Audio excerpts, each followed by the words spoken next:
Because there's no infrastructure there. There's no infrastructure there, especially that time of year, those seasons. Again, we were trying a new route, so there's this hyper stress going on.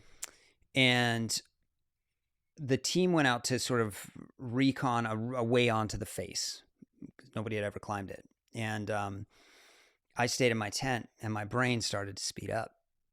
And I started to cry uncontrollably.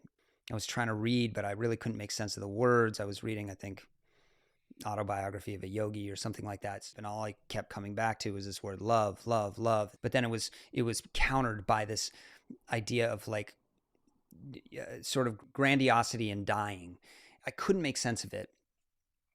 Later on, it would be, I think, reasonably diagnosed as a very extreme mixed bipolar episode, which is where you're experiencing crushing depression and hypomania, in my case, all at the same time.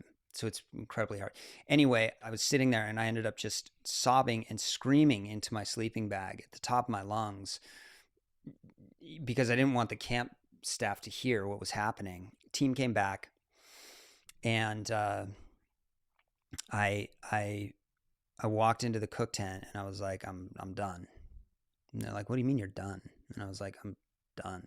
And they're like, with the expedition? I mean, dude, hundreds of thousands of dollars, sponsors, like all of it. And I was like, no, I'm like done climbing and taking pictures. And they're, kind of jaws dropped. I'm crying, sobbing at the time. And they're like, what are you going to do?